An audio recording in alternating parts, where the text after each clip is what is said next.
예, 오늘이 주시는 말씀 함께 찾도록 하겠습니다. 예, 창세기 3장 1절에서 7절까지 말씀입니다.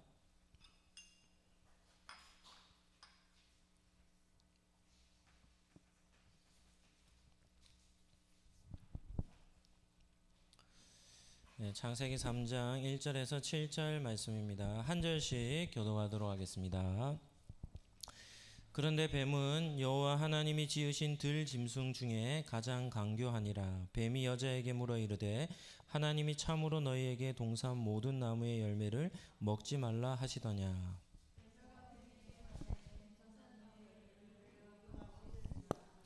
동산 중앙에 있는 나무의 열매는 하나님의 말씀에 너희는 먹지도 말고 만지지도 말라 너희가 죽을까 하노라 하셨느니라.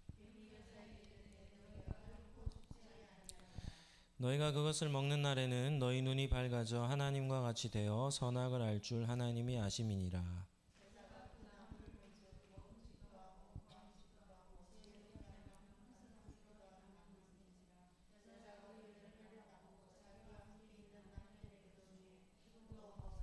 같이 읽겠습니다. 이에 그들의 눈이 밝아져 자기들이 벗은 줄을 알고 무화과 나무 잎을 엮어 치마로 삼았더라. 아멘. 예, 오늘 창세기 3장 말씀을 가지고 인간의 타락이라는 제목으로 말씀을 잠시 나누겠습니다. 예, 한번 따라하겠습니다. 창조신앙은 하나님을 끝까지 신뢰합니다. 예, 오늘은 너무나도 잘 아는 창세기 3장 말씀입니다. 예, 오늘 말씀을 가지고 함께 은혜를 나누고자 합니다. 예, 첫 번째 주제는 새로운 존재의 등장인 사탄입니다. 창세기 1장과 2장은 하나님의 천지 창조에 대한 신비롭고 은혜로운 그런 내용으로만 가득 차 있었습니다. 6일 동안의 천지 창조와 7일의 안식일 창조, 그리고 이어서 나오는 2장의 창조는 인간의 창조죠. 창조의 면류관인 인간 창조. 이 모든 내용들은 그 자체가 다 감동적인 내용이었습니다. 하지만 창세기 3장에 넘어오면서 지금까지 등장하지 않았던 새로운 존재가 등장합니다. 그가 바로 이 사탄이라는 존재입니다. 본문에 보면 사탄은 전면에 나와 있지는 않습니다. 뱀을 통해서 간접적으로 자신의 존재를 드러내죠. 1절을 한번 보실까요? 그런데 뱀은 여호와 하나님이 지으신 들 짐승 중에 가장 강교하니라. 창세기의 저자는 하나님의 피조물 중에서 뱀이 가장 강교하다 이렇게 기록을 합니다. 여기서 강교하다는 말은 교활하다, 기민하다, 상황 판단이 아주 빠르다 이런 의미를 가지고 있죠. 그러니까 뭐 교활하다는 단어 자체가 뭐 나쁜 뜻은 아닙니다. 그러나 본문에서는 이 강교하다라는 의미가 사단의 속성으로 사용되었기 때문에 부정적인 의미를 가지게 되는 겁니다. 우리는 창세기 3장 1절에서 사탄의 특징을 몇 가지 확인할 수 있습니다. 첫 번째는 사탄은 자신의 속성을 가장 잘 드러낼 동물인 뱀을 사용했다는 겁니다. 선택했다는 거죠. 이것도 참 사탄이 갖고 있는 놀라운 능력입니다. 사탄은 하나님이 창조하신 피조물들의 속성들을 다 파악하는 겁니다. 그리고 그 중에 가장 가장 간교한 이 뱀을 선택한 거죠. 이유는 자신의 성향과 제일 유사한 능력을 가지고 있었기 때문입니다. 그러니까 하나님의 피조물에 대한 어떤 특징들을 간파해낼 수 있는 능력이 이 사탄에게 있는 겁니다. 두 번째는 사탄은 초자연적인 능력을 가지고 있습니다. 뱀이 하와와 대화를 나누는 것은 불가능하지 않습니까? 뭐 제일 사람하고 가까운 동물 중에 하나가 개죠. 요즘은 다 반려견이라 이렇게 하는데 요즘은 개의 인권이 얼마나 높아졌는지 개를 마치 사람같이 대합니다. 뭐 죽으면 그냥 묻어도 안 되고 화장을 해야 되고 이런 것들을 보면 한편으로 보면 좀 너무 우스운 일이라 이렇게 여겨지죠. 그런데 아무리 사람과 친밀한 이 정서적인 교류를 나누는 개라 할지라도 대화가 됩니까? 뭐 대화가 조금은 되죠. 그런데 우리의 사용하는 사람의 언어로 대화하는 것은 불가능합니다. 그런데 오늘 본문에 보면 사탄이 뱀에게 들어가서 뱀의 입을 열어 사람의 언어로 여자와 대화를 하는 것입니다. 이것은 놀라운 사탄의 능력이라 할 수 있습니다. 어떤 사람들은 모르겠습니다. 에덴 동산에서는 사람과 동물들이 대화하며 살지 않았겠는가? 그렇게 해석하는 사람이 있을지는 모르겠지만 그냥 한쪽 귀로 듣고 흘리시면 될 것 같습니다. 네, 지금 우리가 사는 동물과 인간과의 관계가 에덴 동산과의 관계에 똑같기 때문이죠. 성경에서 동물이 말하는 경우는 두 예밖에 없습니다. 창세기 3장과 민수기 22장이죠. 민수기 22장은 발람 선지자가 자기가 타고 있던 나귀를 막 때리고 괴롭히죠. 왜냐하면 나귀는 여호와의 군대 장관을 보고 있는데 이 발람 선지자는 보지 못하여서 때립니다. 그러다가 나귀가 억울해서 하나님이 그의 입을 열게 하니까 나귀가 말을 하게 된 것입니다. 그 본문과 또 우리 오늘 읽은 창세기 3장 뱀과 하와의 대화, 이 두 사례밖에는 성경에도 없습니다. 그 말은 무슨 말인가 하면 동물이 입을 열어 말하는 것은 특별한 사례라는 것이죠. 일반적인 것이 아니라는 겁니다. 그런데 여하튼 사탄은 동물의 입을 열어 사람의 언어로 말을 할 수 있는 능력을 가진 존재인 것을 알 수 있습니다. 세 번째는 사탄은 하나님을 반역하는 존재이죠. 뱀으로 가장한 사탄의 등장 전까지는 에덴 동산은 완전한 평화로운 곳이었습니다. 어떤 갈등도 불화도 존재하지 않았죠. 그런데 사탄의 등장과 함께 에덴 동산에 심각한 위기 상황이 발생하게 되는데 그것이 바로 사탄이 사람들을 하나님께로부터 반역하도록 유혹하고 있기 때문입니다. 우리 성경에는 나오지 않습니다. 그런데 논리적인 것에 근거하여 논리적인 순서대로 본다면 대부분의 신학자들이 인간 타락 전에 있었던 한 가지 사건이 천사의 타락이다 이렇게 보는 겁니다. 그것은 논리적인 순서로 보는 거니까요. 그렇게 보아도 별 문제는 없을 것 같습니다. 그래서 인간 타락 전에 천사가 타락하여 사탄이 된 사건이 있었을 것이다 이렇게 보는 겁니다. 두 번째는 사탄이 등장한 목적입니다. 사탄은 하나님의 창조 세계를 완전히 파괴할 목적으로 등장했습니다. 인류에게 있어서 가장 중요한 두 관계는 하나님과의 관계요, 또 하나는 인간관계죠. 에덴 동산에서의 인간관계는 한 관계밖에 없었습니다. 부부관계밖에 없었죠. 그런데 이 사탄은 이렇게도 친밀하고 소중한 두 관계를 완전히 파괴할 목적으로 등장한 겁니다.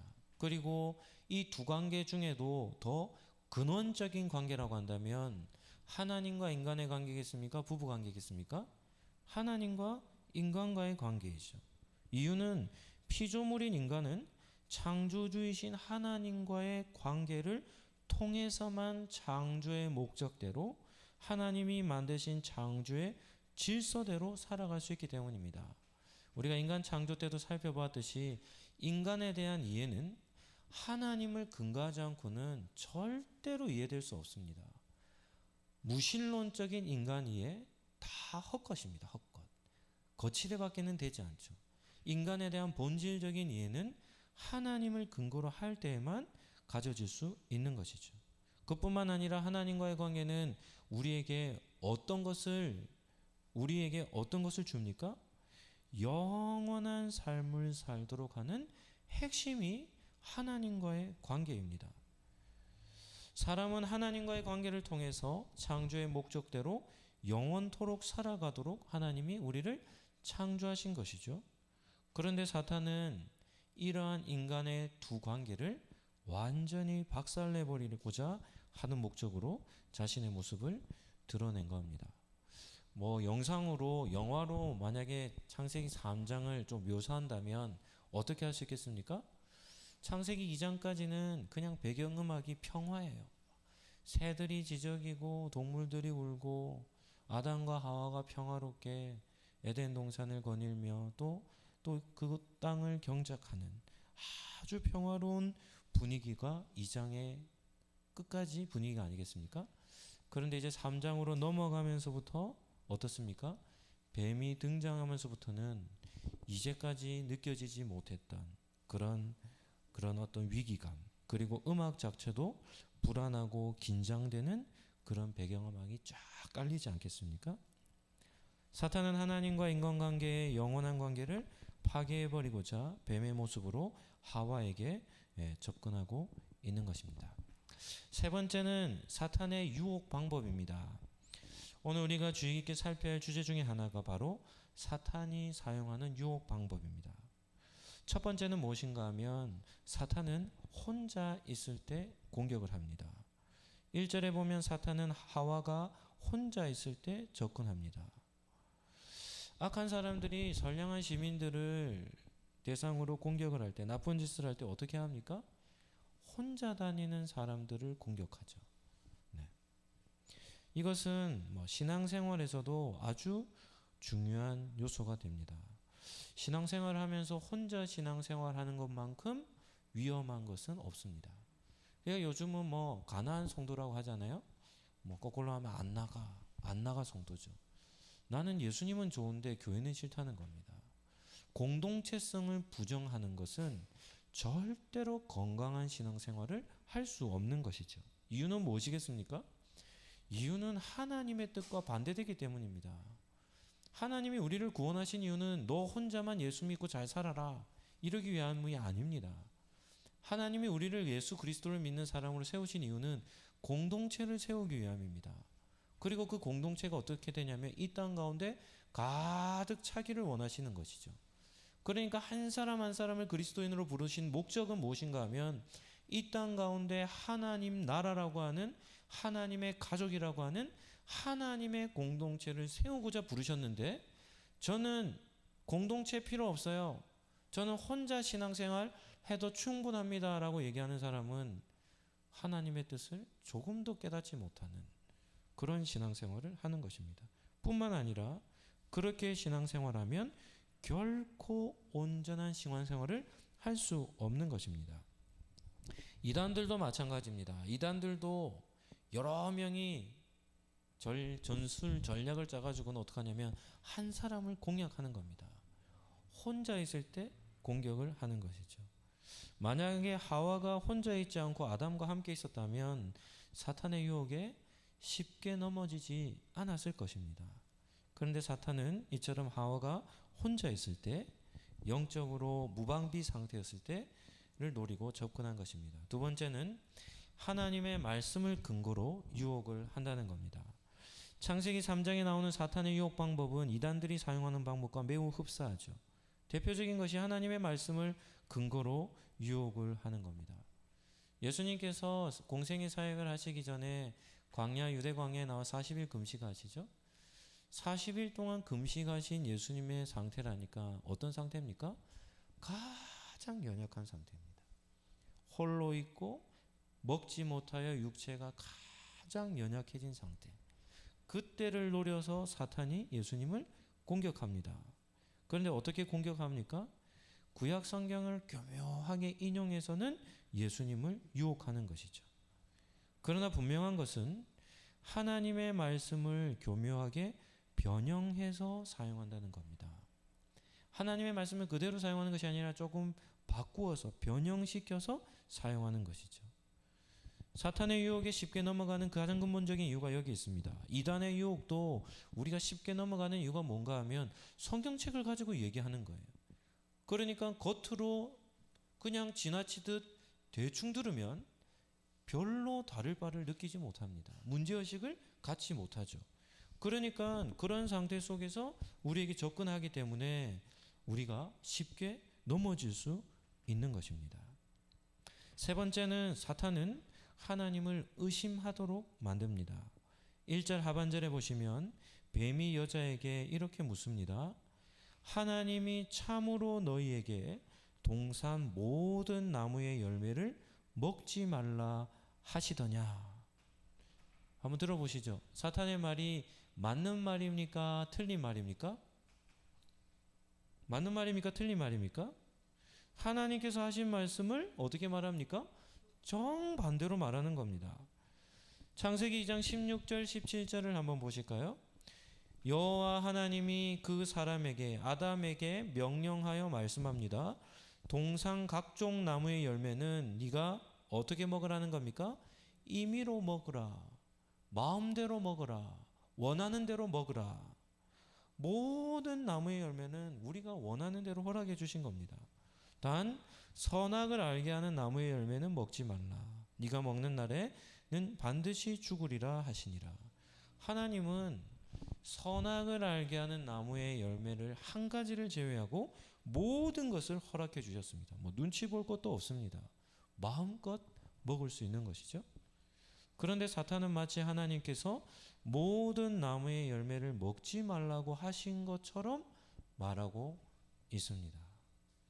그러니까 하나님을 잘 알지 못하는 사람들이 들으면 어떻게 생각했습니까? 하나님 좋은 분인 줄 알았는데 전혀 그렇지 않는 분이구나 하며 하나님을 매우 악한 분으로 오해하지 않겠습니까? 이것이 사탄의 매우 중요한 전략입니다. 사탄은 어떻게 해서든지 하나님을 악한 분으로 오해하도록 만들고자 힘을 쓰는 것이죠. 하나님의 선하심을 단번에 무너뜨리고자 하는 것이 사탄의 전략입니다. 사탄은 하나님을 의심하도록 만듭니다. 선한 성품을 치명적인 손상을 내는 것이죠. 따라서 우리 주변에서 하나님에 대해서 자꾸 의심을 품도록 말을 하는 사람들이 있다면 그런 사람들은 좀 주의를 할 필요가 있습니다. 왜냐하면 그 사람이 사탄은 아니지만 사탄적인 성향을 가지고 있기 때문이죠. 그렇기 때문에 그런 사람들과는 너무 깊이 관계를 할 이유가 없는 것입니다. 네 번째는 하나님의 말씀을 전면적으로 부정합니다. 하나님에 대한 신뢰가 조금이라도 흔들리는 모습을 보이면 그 자리에서 즉각적으로 사탄은 결정타를 날리는 겁니다. 4절을 보실까요? 뱀이 여자에게 말합니다. 아마 속삭이지 않고 아주 강한 어조로 말했을 겁니다. 너희가 결코 어떻게 하지 않는다고요? 죽지 아니할 것이다 라는 겁니다. 이 얼마나 적극적인 도발입니까? 하나님께서 창세기 2장 17절에 먹는 날에는 반드시 죽으리라, surely die, 반드시 죽을 것이다 라고 하나님은 아주 엄하게 변개치 못하도록 못을 박듯이 말씀을 하셨습니다. 그런데 사탄은 이러한 하나님의 명령을 전면적으로 부정하고 어떻게 말합니까? 결코 죽지 않는다는 겁니다. 정반대의 메시지를 강력하게 전하는 것이죠. 한번 보시죠. 하나님의 입장에서 지금 사탄의 말을 본다면 사탄의 말이 어떻습니까? 이 사탄의 말만큼 부정한 말이 없습니다. 어떻게 창조주 하나님의 명령에 대해서 이렇게 적극적으로 반역하는 말을 할 수가 있겠습니까? 창세기 3장은 사탄의 존재가 얼마나 악하고 부정한 존재인지를 보여주는 것입니다. 마지막 5번째는 사탄은 인간의 탐욕을 자극합니다. 5절 말씀, 우리 5절 말씀은 같이 한번 보시죠. 같이 읽겠습니다. 시작. 너희가 그것을 먹는 날에는 너희 눈이 밝아져 하나님과 같이 되어 선악을 알 줄 하나님이 아심이니라 이렇게 말하죠. 사탄은 인간의 깊은 내면에 있는 사람의 탐욕을 자극합니다. 이것이 인간을 쓰러뜨리기에 가장 좋은, 제일 공격하기 쉬운, 어떻게 보면 가장 약한 곳이기 때문입니다. 사탄의 말만 들어보시죠. 하나님이 얼마나 나쁜 존재입니까? 하나님이 선악과를 왜 먹지 말라고 하셨습니까? 우리 눈을 어둡게 만들어서 선악간의 분별력이 없는 채로 영원토록 무지하게 살아가게 하시고자 선악과를 먹지 말라고 했다는 겁니다. 다시 말하면 하나님은 우리를 절대로 하나님같이 되지 못하도록 무능한 존재로 살아가고자 선악을 알게 하는 나무 열매를 먹지 말라고 했다는 것입니다. 그런데 선악을 알게 하는 나무의 열매를 먹기만 하면 어떻다는 겁니까? 하나님과 같아진다는 겁니다. 이 얼마나 복음입니까? 사람들에게 여러분이 하나님과 같아지는 방법이 있습니다, 이러면 어떻게 반응하겠습니까? 누구든지 아멘 하지 않겠습니까? 우리가 만약 하나님과 같은 존재가 된다면 얼마나 좋겠습니까? 사탄은 마치 피조물인 인간에게 하나님과 같은 절대자가 되는 비결을 알려주는 것처럼 지금 하와를 자극하고 있는 것입니다. 하나님과 같아져서 더 이상 하나님의 말씀대로 살아가지 않아도 되는 존재로, 눈이 밝아져서 모든 도덕률을 결정짓는 존재로 완전히 새로워질 수 있다는 것을 사탄은 하와에게 제시하며 유혹을 하고 있는 겁니다. 많은 사람들이 이 본문을 다룰 때 이렇게 해석을 합니다. 아마도 하와의 내면에는 이와 같은 탐욕이 자리매김을 하고 있었을 것이다. 그래서 사탄은 그 하와의 가장 깊은 속에 있는 그 탐심을 자극해서 유혹에 넘어지도록 했을 것이다, 이렇게 해석을 하는 겁니다. 사탄의 유혹의 5단계를 정리를 한다면, 첫 번째는 사탄은 혼자 있을 때 찾아온다는 겁니다. 두 번째는 하나님의 말씀을 근거하여 유혹합니다. 하나님의 말씀을 변형시켜 유혹하죠. 세 번째는 하나님을 의심하게 만들고, 네 번째는 하나님의 말씀을 전면적으로 부정하고, 다섯 번째는 인간의 탐욕을 자극하여서 완전히 무너뜨려 버리는 것이죠. 사탄은 하나님과 친밀한 관계를 맺고 있던 성도들 대상으로 이렇게 집요하게 공격을 한다는 사실을 우리는 기억해야 합니다. 네 번째는 사탄의 유혹에 대처하는 방법입니다. 그렇다면 사탄의 이러한 집요한 공격, 이렇게 달콤한 유혹을 우리는 어떻게 대처해야 할까 하는 겁니다. 오늘 본문의 하와의 모습을 통해서 우리는 사탄의 유혹에 대처하는 방법을 한 4가지로 정리하도록 하겠습니다. 첫 번째입니다. 한번 따라 하시죠. 믿음의 공동체에 소속감을 가져야 합니다. 사탄은 혼자 있을 때 공격 안 됐죠. 따라서 믿음의 공동체와 신앙의 교제를 하는 사람은 함부로 건드리지 못하는 겁니다. 제가 앞전에 수영로 있을 때에 한 중학교 선생님, 여청년이셨는데요, 선생님 한 사람이 찾아왔습니다. 그때는 신천지가 완전 기승을 부릴 때였습니다. 교회들마다 신천지 때문에 난리가 날 때였죠. 어떻게 오셨습니까? 물어보니까 정말 친한 친구라는 겁니다. 둘도 없는 친구인데 외국에서 선교하다 선교 사역을 마치고 돌아온 선교사님이 계신데 그분에게 가서 성경 공부를 하자고 했다는 겁니다. 그래서 어떻게 해야 되는지 고민하는 거죠. 그래서 제가 그랬습니다.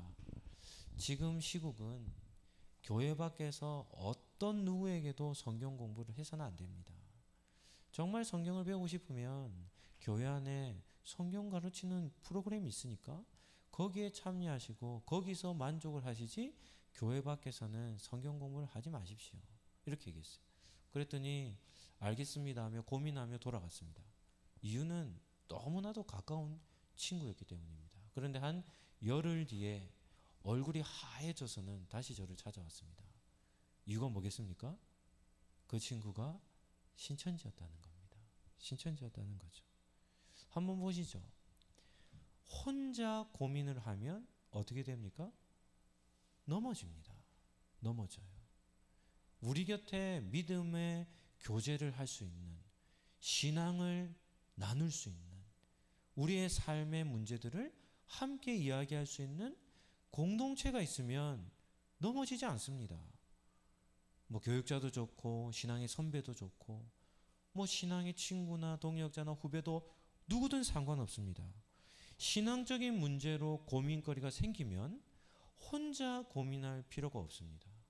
믿을 만한, 신뢰할 만한 사람을 찾아가서 함께 의논을 하면 그 문제를 얼마든지 쉽게 극복할 수 있는 것입니다.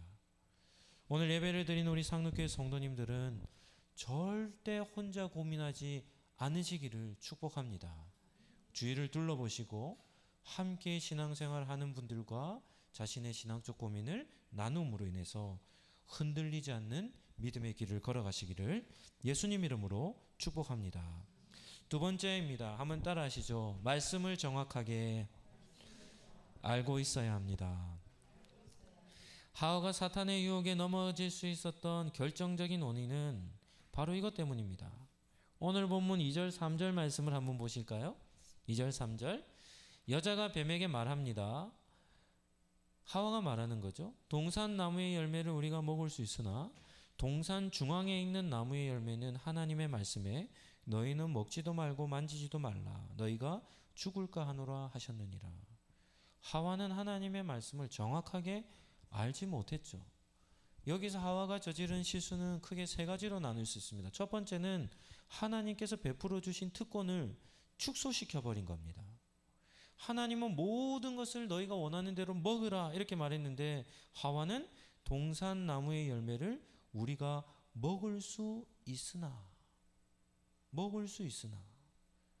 모든 것을 다 주지 않는 것처럼 얘기하는 겁니다. 두 번째 하와는 하나님의 명령에 살을 더하는 겁니다.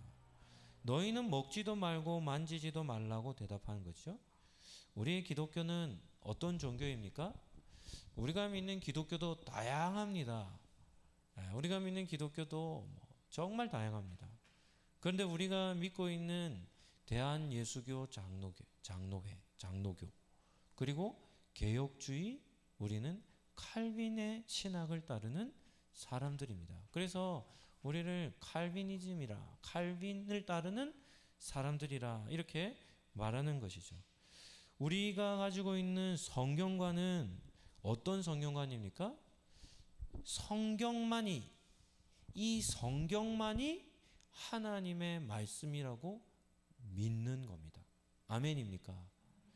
이 성경보다 무언가를 더해도 안 됩니다. 이 성경에서 무언가를 빼도 안 됩니다. 우리는 이 성경, 우리 손에 들린 성경이 완전한 하나님의 계시로 믿는 사람들입니다. 살을 더해서도 빼서도 절대 안 되는 것이죠. 요한계시록 22장 18절 19절에 이런 말씀이 있습니다. 제가 한번 읽어드릴 테니까 잘 들어보시길 바랍니다. 내가 이 두루마리의 예언의 말씀을 듣는 모든 사람에게 증언하노니 만일 누구든지 이것들 외에 더하면 하나님이 이 두루마리에 기록된 재앙들을 그에게 더하실 것이요 만일 누구든지 이 두루마리의 예언의 말씀에 제하여 버리면 하나님이 이 두루마리에 기록된 생명나무와 및 거룩한 성에 참여함을 제하여 버리시리라 이렇게 말합니다. 이 무슨 말씀인가 하면 계시록 마지막에 나오는 말씀이거든요. 끝에 하나님께서 사도 요한에게 하늘의 계시를 알려주시죠. 요한계시록을 다 받아 쓰는 겁니다. 요한계시록에는 어마어마한 재앙들이 나옵니다. 일곱 인의 재앙, 나팔 재앙, 대접 재앙. 가면 갈수록 이 재앙의 크기가 커져요. 3분의 1의 지구상에 있는 3분의 1의 생명체들이 하나씩 사라지는 겁니다. 엄청난 재앙들을 기록해 놓고 있죠. 그런데 요한계시록의 그 말씀에 누군가가 다른 말씀을 더하기만 하면 하나님이 뭐라고 얘기하시냐면 요한계시록에 기록된 재앙을 그 사람에게 부어버린다는 겁니다. 무시무시한 재앙을. 요한계시록의 말씀을 한 말씀이라도 빼버리면 어떻게 하신다는 겁니까? 생명책에서 그 이름을 지워버린다는 겁니다. 그러니까 우리가 가지고 있는 우리가 성경관은 어떤 성경관입니까? 이것만입니다. 이것만. 여기에 기록되어 있는 말씀만 뭐라는 겁니까? 하나님의 말씀이라는 것이죠. 어떤 사람들이 이런 사람도 있습니다. 하나님은 지금도 우리에게 직접 말씀하신다는 거예요. 성경 외에 또 다른 음성들이 있다는 겁니다. 그런 사람들은 신비주의라고 여기면 됩니다. 또 다른 성경관을 가지고 있는 신학을 자유주의 신학이라고 합니다. 자유주의 신학이라고 들어보셨습니까? 자유주의 신학은 어떤 입장을 취하고 있는지 아세요? 자유주의 신학자들이 성경 위에 있어요. 성경이 그 사람들 발 아래에 있습니다. 그래서 어떻게 하냐면 자기들이 성경을 보고 이렇게 봅니다. 이것은 하나님의 말씀 아니네. 찢어버리고, 아 이것도 하나님의 말씀이 아니네 찢어버리고 해서 자유주의 신학자들이 가지고 있는 문제가 뭔가 하면 성경을 축소시키는 겁니다. 자기들이 보기에 내 신학적 관점에서 이 부분은 하나님의 말씀이 아니라고 해서 주어진 계시의 말씀을 어떻게 하냐면 찢는 겁니다. 이것을 자유주의라고 하는 것이죠. 그것도 우리는 진리로 받아들이지 않는 것입니다. 그런데 오늘 본문에 나오는 이 하와는 어떻습니까? 하와는 하나님께서 먹지 말라 하신 이 명령에 만지지도 말라는 계명을 더하는 실수를 한 거죠. 이것이 사소해 보이지만 아주 중요한 겁니다. 세 번째, 하와는 하나님께서 금하신 명령을 어떻게 하냐면 약화시킵니다. 반드시 죽으리라 했는데 죽을까 하노라 이렇게 말하는 것이죠. 엄청난 실수입니다.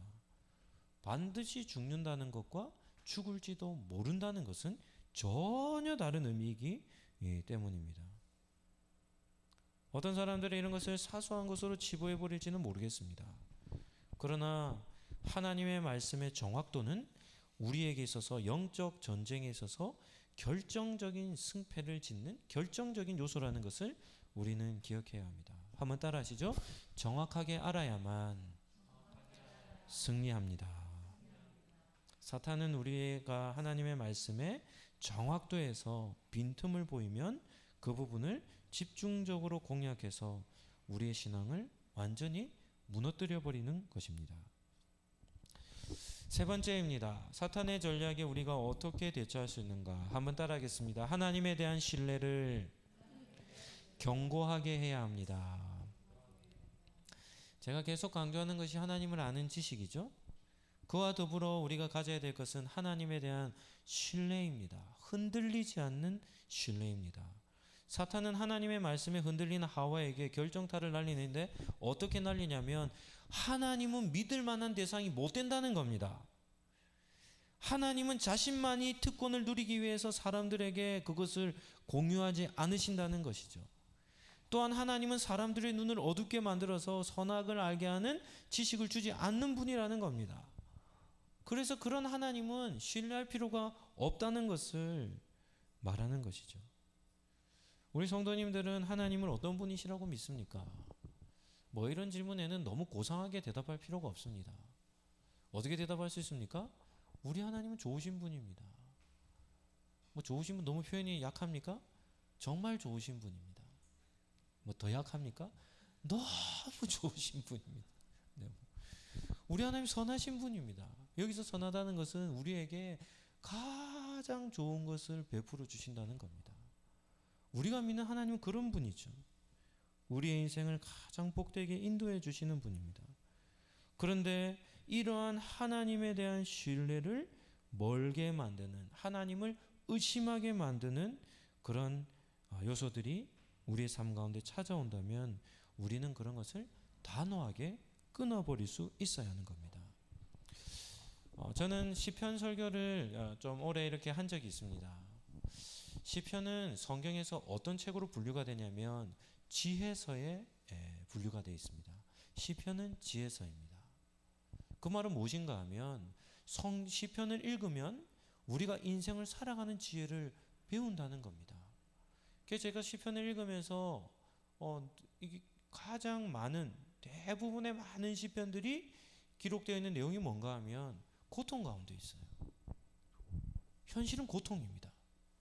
그런데 이 시편의 기자들이 이 현실 엄청나게 힘들고 고통스럽고 생명의 위협을 느끼고 두려워하고 떠는 그런 위기 속에서 이 시편의 기자들이 결국 승리해내는 비결이 뭔지 압니까?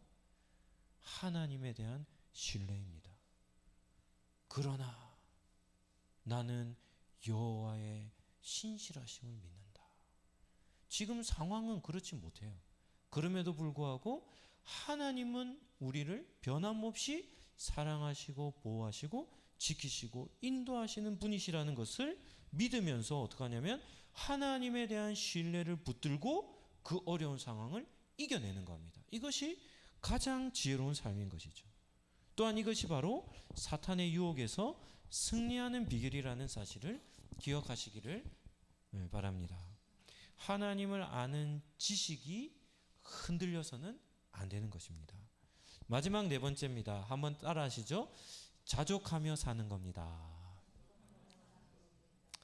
사탄이 우리의 내면의 탐욕을 자극한다라고 했습니다. 하나님과 같아지고자 하는 마음, 더 높아지고자 하는 마음, 더 많이 소유하고자 하는 마음, 이런 마음들은 에덴 동산에서 하와가 가지고 있었던 것보다 에덴 동산 밖에서 살아가고 있는 타락한 존재로서의 우리 인간 100배, 1000배나 더 강합니다.